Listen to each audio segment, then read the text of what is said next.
you're the one. I have no filter, obviously, as you could tell from that documentary. Um, I've been going to shows since I was like 15, 14, sneaking out to see Marilyn Manson and, whatever. And I mean, I'm a huge Swiftie. So it's like my music is so ingrained in me from like such an early childhood, like listening to Lionel Richie, like all of these things that like make up me were so important because when I was scrolling through those TikToks and in Instagrams, people are like making fun of the Swiftie community.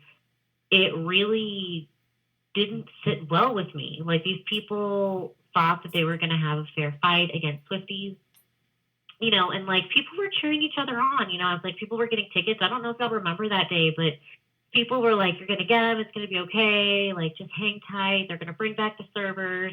And, my husband and I being in IT, were like, this is something's majorly wrong. Because all you've got to do is call Amazon Web Services, and within 5 minutes, they could have opened up the scope. But why are they going on sale at SeatGeek?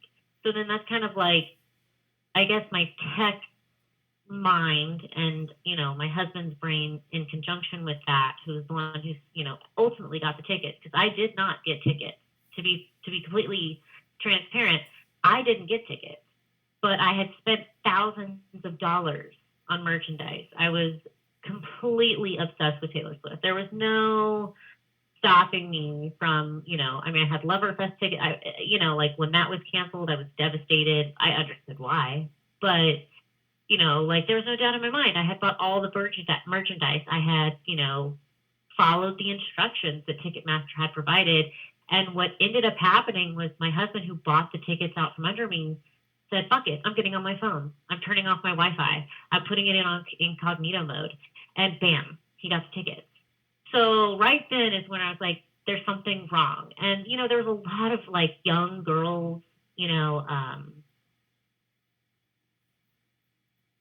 don't want to say like just girls, because it's not just a young girls fan base. Like she started at 15 and now we're these grown adults who've grown up with her music, who've grown up with her vocabulary, who, the younger generation, they make jokes like how they have to get a dictionary or a thesaurus to understand her writing, when really it's just kind of almost like, the Harry Potter series, where they start off as a kid's book and then it comes in, it goes into a wave of like an adult, novel. And a lot of these lyrics resonate with a lot of people who have a lot of childhood trauma. And I feel like it's really important to say those things, because that's why the reason why these people are so devastated they didn't get tickets, and to watch, these, in my eyes, children not get tickets to see Taylor Swift. And I'm thinking of my 15-year-old self not getting to see Mazzy Star because it was like, let's just say, let's see, that would have been like 1995. Okay. Like, because the tickets were $100, like I would be devastated, like, I mean, my parents certainly wouldn't understand. I mean, because, they got to go see the Beatles and whatever, like they didn't have to deal with that. They got to stand in line and do all this other stuff. And when I saw the injustice that was happening to the younger generation, I was like, this isn't cool. My first concert ticket that I went to by myself, I went to Sears and I bought tickets for Smashing Pumpkins and Garbage. And it was like, wow, like so cool. And I remember I spent $25 plus I think there was a $2 service fee for the Ticketmaster service fee. And it was just like, this is what it's about. And then, I started sneaking out and going to a whole bunch of things. So like Vice coming to my house was pretty interesting, because they were looking around and they were noticing that, I don't just have Taylor Swift stuff. I have like Modest Mouse, Lionel Richie, well, I already said that, but, like Ghostland Observatory, Shaky Graves, like a whole bunch of different musical interests and tastes. And I think that took them to this mode of like, wow, we should really talk to this girl because she understands music. She likes music. She likes all kinds of music. And it wasn't until this experience that I realized that and I don't know how well this is going to come off, but, I feel like we were a little love bombed by Taylor and now we're being gaslit. And I know that's going to piss some people off on this conversation, but I have been to the show. I have been to several shows. 350 is where I stopped taking count. And I watched the show as a critique and not as like an angry person. But she didn't acknowledge anyone standing outside of that venue. She barely acknowledged the people sitting there. You could see the empty rows. And I know you're supposed to give people the benefit of the doubt, as Julie always tells me, because she's the sweetest person on earth. She's always the one that I go to when I have my tantrums. But at some point, I mean, they're saying like, artists don't like to speak out. Artists don't like to speak out. Well, look at what, and it's so hilarious because I was buying the tickets and I was like, I'm not going to pay 40% of 40% for in fees for a Cure ticket. You know what I mean? Like that's outrageous. So I ended up not buying tickets to the Cure because Jennifer did encourage me to keep going to shows because there literally is no other competition. Like I thrive off of going to live music. I love it. In fact, my husband surprised me with Post Malone tickets. But the thing is like I feel like I had to get involved. I had to say something because if kids are experiencing $10,000 tickets, it's just like that woman said in the documentary. Like, if it's, if this is what live entertainment has come to, like, what else are we to expect? Like, and then she talks about the Adderall and the baby formula and all that other stuff. And it's exactly what Jennifer and I's first conversation was. It could seep into food, which obviously it has. It could seep into school supplies. It can seep into anything. And as like, so it's like it's no longer about Taylor Swift for me. Like I recommend anybody on this call who does not have Taylor Swift tickets or is trying to get them, just stand outside and do the sing along because she has the power and the platform to say something. And we all know she's the queen of Easter eggs. So she, and I know that she doesn't speak until she knows what she wants to say. We all know that as well. I love that you're standing outside. That makes me feel so good. And like, I want to be sitting next to those people, and that's what I told Vice, and that's not what was aired. I wanted to sit next to the Swiftie that was like knew all the songs, like. I'd waited through the pandemic, and then when I got there, it was empty rows and a lot of, like, nobody had that energy like they did with Reputation. They weren't, it was almost like that FOMO that they were talking about at the beginning of the thing. I was like, are you even excited to be here? Like, Can I say something? Yes, I'll mute. So, obviously, as I'm probably the youngest person here. So I guess I have insights from both sides being like good off, but then being like the tickets are outrageously expensive.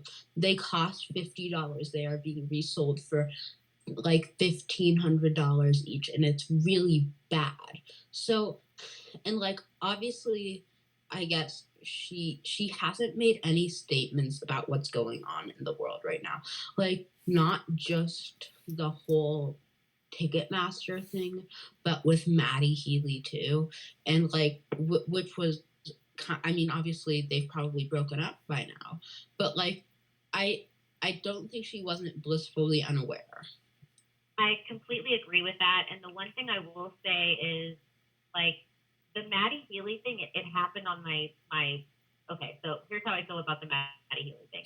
She's made it very clear she does not want us talking about her personal relationships. So you know what? I won't. That's fine. That's cool. But don't sell me another record that has a special song on it. That's the same record as 6 other records just so you can make another buck or get to the top again. Like you've already proven your point. Acknowledge your fan base.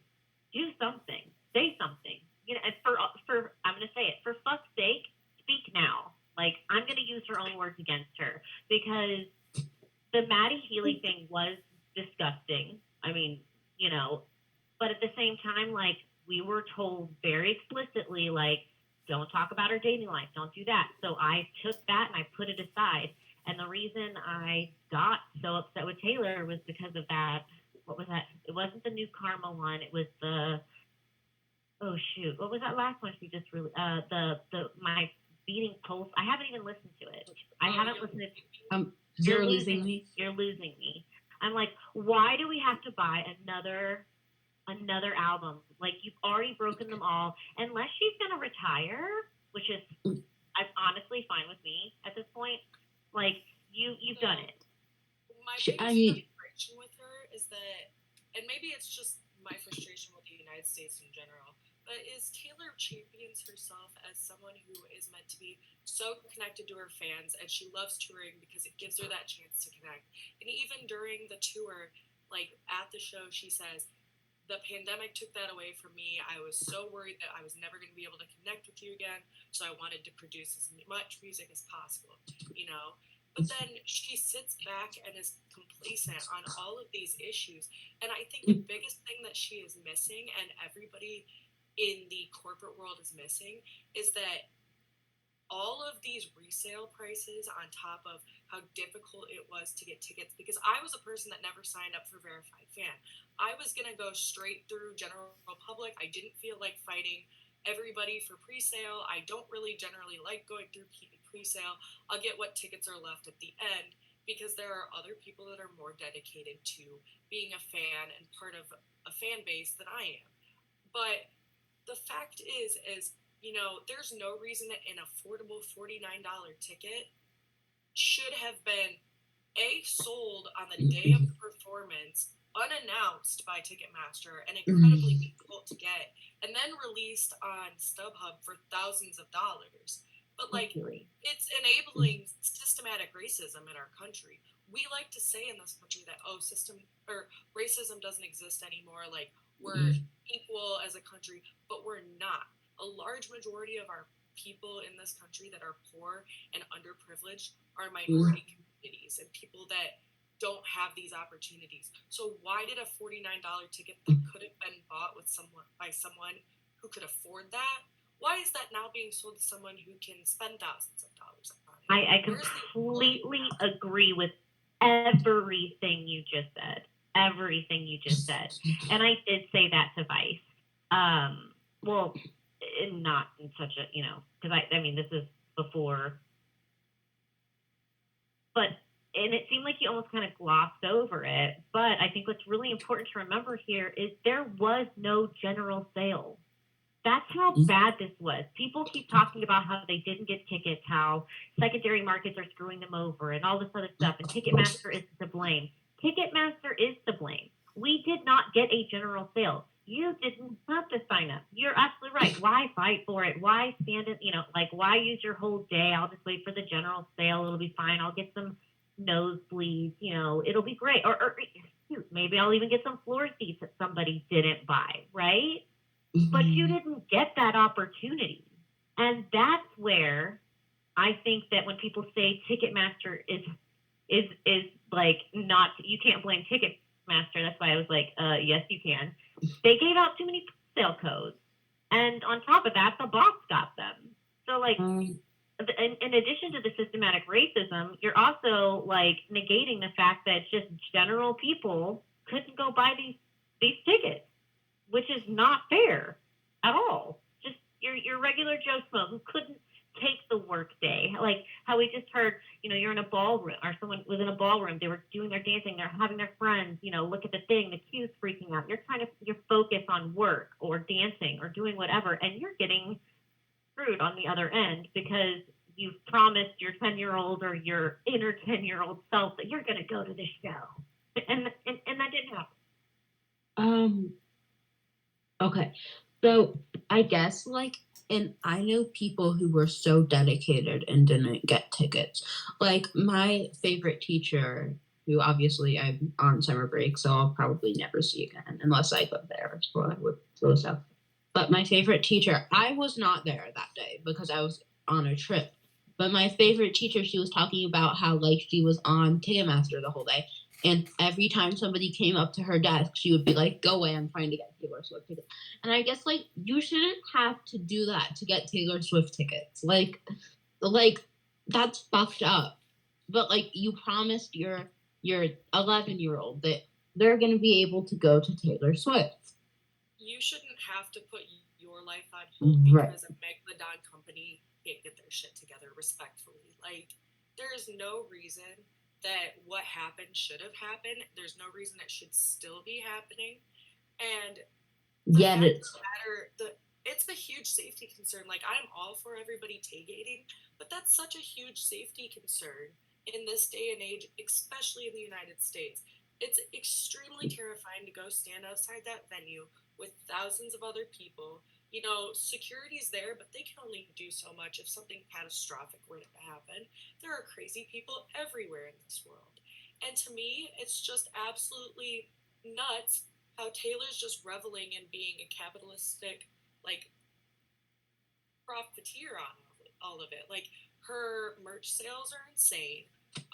We all saw the crew neck problem. And city governments are doing nothing to stop it. I think there was one out east that set up a nice area for tailgating, but none of the other stadiums have done that. Yeah, that was Tampa. Thankfully, Soldier Field has Millennium Park and all of the museum campus around it, so that was kind of nice. But like even the police there, I missed my train because the police couldn't even tell me how to get to the goddamn train station. It's just like the lack of security, the lack of accountability that anybody has in all of this just goes to show how unreliable Ticketmaster is in general. Especially now that they've merged with Live Nation, like how many more Astroworlds have to happen for them to fucking get the picture?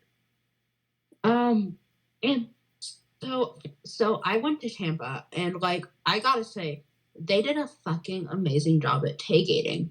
But then you have the also we were lucky enough to get like pretty decently like maybe $200 over face value tickets on resale, because it was kind of like it was when everybody thought that $200 over like face value resale was like expensive, which isn't the case, because like for the same you can't even get tickets for the same price that I got my front for my floor seats. Like they're like double the price for like nosebleeds. So I think Tampa was kind of the last show that people were like, "Oh, resale isn't that bad." And then after that Tampa show, it got really expensive, and I feel like a lot of the people there aren't even Swifties. Like I keep seeing people say, "Oh, well, I just want to go for the experience. I don't know a lot of Taylor Swift songs," and it like pisses me off because like I like at Tampa, I was singing literally every word other than one song that I honestly forgot the lyrics to, but I was like screaming and I was having so much fun. And then you see the people. I personally like I actually didn't see anybody who was like not singing and screaming at my show, but I keep hearing the horror stories that people are like going and not singing or doing anything. They're just going to experience it. And like at that point, just leave it to the Swifties first. Like if you can go to experience it, sure, but like the tickets deserve the Swifties deserve the tickets more than you do. So I have like mixed feelings on that. Just from like my musical background. Like you're absolutely right. Like Reputation. I don't know if y'all went, but we were throwing ass, right? We were there to represent like this girl came back. You know, let's support her. You know, like let's do whatever. But at the same time, like you can't blame somebody who's just now coming in at 15 years old and like, hey, this anti-hero song really relates to me and I want to go see it. And they don't know the discography of 15 years prior. You know, like it's not really fair to say like one fan deserves it over another. No, but that's not. Oh, go ahead. Can you hear me? Yeah. Okay. Let me mute. That's not what I'm saying. I'm saying like not. I'm saying the people that don't even like Taylor Swift are going. Like not with their kids or anything. They're just going because they're like they heard it's a cool show. They Yeah, don't even like Taylor I Swift. encountered one of those people outside of Soldier Field. So a little bit Oh. backstory on me. I had tickets. I didn't get general public because I didn't have it. I didn't register for pre-sale. I was scouring Twitter, found somebody that was selling two for level 100. They bought them for 350 a piece, but then their sister had gotten extra tickets for a different show, so they were selling their Chicago tickets. So they sold them to me for 700 a piece, which is 2 times face value. I was like, there's probably a chance that I'm never going to get an opportunity to buy tickets unless I buy these ones. So I bought them and traded them with someone for the day I actually needed, because it was like they needed Sunday and I needed Saturday, so we swapped. Well, my sister and I wanted to tailgate on Friday and just try to snag some last minute resale tickets. We had this very kind Swiftie. I didn't grab her name, but she sold us a floor ticket for way under face value just because her friend had backed out that morning. Day of show, like literally an hour and a half into openers. And so my sister and I, they had one ticket. They sold us a ticket for $250, which is an amazing deal. Like, could not say no to that. But at the same time, then I was forced to buy another ticket through StubHub because there was no other way to get another ticket so my sister could join me. And I ended up paying like $2,500 after fees and everything that they took, and it was already overpriced. So that to me, like, yes, I was very lucky and able to go, but like, there was someone who joined the group next to me that while I was waiting outside to even try to get tickets, he came up to the group next to me and was like, "Oh, I just sold my tickets for tonight." And we were like, "Why?" He's like, "Oh, because I just like going to concerts. I've been to like 350 this year and I got pre-sale tickets, but I just sold them for a $3,000 profit because I don't really like Taylor Swift. I just wanted to go." And like, that's what I think A is trying to get at, And that's a really fair point. Yeah, no, then I take back what I said, because I really do think that, like, each generation we should be procuring more Swifties. Obviously, like as a 15-year-old, I don't know every single Taylor Swift song. I like don't know Fearless and Debut, and that's like the only 2 albums I really don't know. But like you can be a casual Swiftie and still go. There's a difference between casual Swiftie and going because you want to experience it, even though you don't even really like Taylor Swift. So, like, can I ask, are you 15 years old? Yes. Okay, and the reason I ask is because I'm 40. Is because when I was growing up, I didn't experience that. Like, I mean, of course, we could or couldn't go based on our parents' like rules of like, like me seeing Marilyn Manson, that was making out to go see Nine Inch Nails, right? Like that was like going to see the devil, okay, in like the 90s, right? But like, your friends who did go, you would be sitting at the cafeteria table being like, "What happened? Tell me everything." You know what I mean? And I guess in this day and age, it's really different because of the fact that you have video recordings and you have your phone always on you. So I think something that we're always missing in this is Taylor champions herself on being there for her fans. Why did she release an exclusive CD that only fans that could go to the venue and the concert could get? Why? That's not equitable. That's not accessible. Why did she not, when this whole Ticketmaster fiasco, say, "You know what, fine, I'll let you do those sales, but we're also going to live stream the concert every night from Taylor Nation"? Yeah. Why was that never done? Why is she not being held accountable? That's what I want to know. So I know that. So we were told, like, artists don't want to speak out, artist this, artist that, artist that. Everyone knew that Taylor was going to be the biggest act. And if Robert Smith can pull something off, Taylor can too. And this isn't a Taylor bashing session, Julie. I promise it's not. I promise. Oh, it was never intended to be that. But I will say, all of the points that you guys are bringing up, it makes it harder for me to do these interviews because it's the atrocity of the capitalism that she is just like perpetuating too, like, it's like, hey, can you hold off on selling this shit until maybe you do your international tour, so that way, the people who were crying outside of the stadium, when quite frankly, I would have if I had to do it over again, I told Jennifer I would have given my tickets away and I would have sat outside with everyone else. But then you guys mentioned something that was it like struck a nerve, because I'm looking at this memorial of Afterworld. I live in Houston, right? My sister starts to cry. I'm just like, oh shit, this is a great start to go see, a show that I'm kind of a little pissed off about,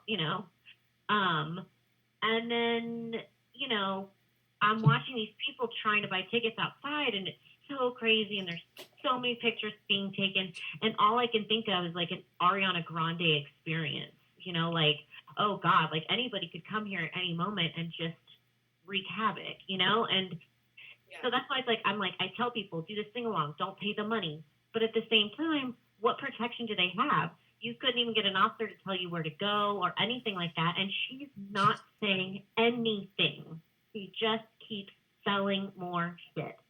And it's like, at what point do the Swifties stay silent and complicit? And even like, if you wanted to so I hate that Ticketmaster. There's no other way to buy tickets through a venue, because I went to Ticketmaster, the box office at Soldier Field, and was like, I got flagged as a bot today. You can see with your own eyeballs that I'm a real human being. Can you please help me get tickets? Why was I marked a bot when these tickets that were on sale today are now listed on StubHub for thousands of dollars? Oh, And yeah, it's my TikTok. they were like, we can't do anything about that. Ticketmaster is the only way to get tickets. Why? Why is Ticketmaster and why are all of these like ticketing megalodons the only way to get tickets? What happened to being able to